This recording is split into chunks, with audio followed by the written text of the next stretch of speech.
Lightsabers are known for their ability to cut through almost any material with ease. Almost any material. There were a number of metals and substances and even creatures that were resistant to lightsabers. In this video, I'll be covering all of them. Most of these are legends only, but I will make sure to note if a material is mentioned at all in the new canon. Let's start with the metals. Frick was a rare metallic compound that was used in light yet durable battle armor or melee weapons. It was used in the creation of electrostaffs, Palpatine's lightsabers, and the armor of the Dark Troopers. It was nearly indestructible, and a holocron made of the stuff even survived the destruction of Alderaan intact. Frick has been mentioned in canon, but only its name. We don't know for sure that it's still a lightsaber-resistant metal, but I think that's a safe bet. Cortosis was another incredibly rare metal.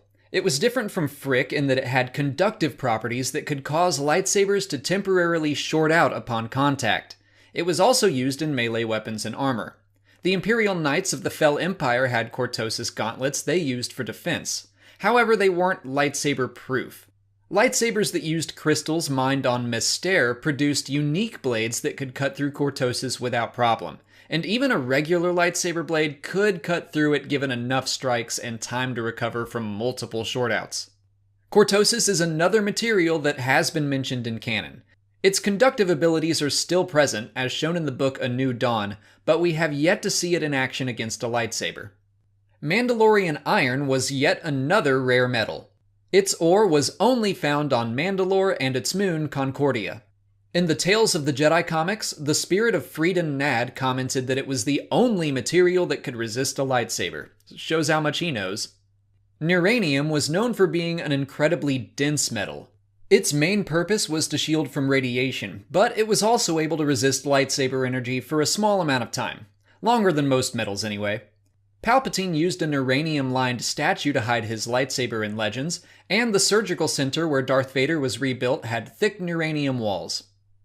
Songsteel was a very light and luminescent metal created for the West End Games role-playing games. It was similar to Frick and was highly resistant to lightsaber strikes.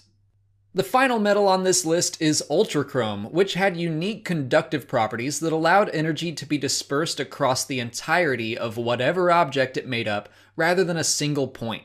That meant the energy of a lightsaber would not be able to penetrate any one point easily. However, if enough energy were poured into that one spot, the entire object would melt. Quantum crystalline armor was the metal that covered the super weapon known as the Sun Crusher, and while it was never tested against a lightsaber, it shares the same superconductive properties as ultrachrome, so I wanted to at least mention it. Armor weave was a material that offered at least a little resistance to lightsaber attacks. In Legends, it was worn by General Grievous and his Magna Guards. Zam Wesell's suit was made out of the material, as well as the undergarment of Mandalorian armor, and even Darth Vader's cape. In canon, Captain Phasma's cape was made of armor weave, however we don't have any real confirmation yet that it offered any protection from lightsabers. Now we're moving on to creatures that had natural defenses against lightsabers, and the first one is completely canon. The Zillo Beast was a massive creature whose hide was unaffected by lightsaber strikes. Emperor Palpatine wished to study the creature to create lightsaber-resistant armor for his clone army, but as far as we currently know, that never happened. Orbalisks were parasitic creatures from Onderaan's moon, Duxin. They would latch onto the skin of a host and multiply until they covered an entire body. The process was extremely painful, but would basically provide the wearer with lightsaber-proof armor. Darth Bane covered his entire body with Orbalisks and used a special cage that would keep them from covering his face. Their weakness was electricity.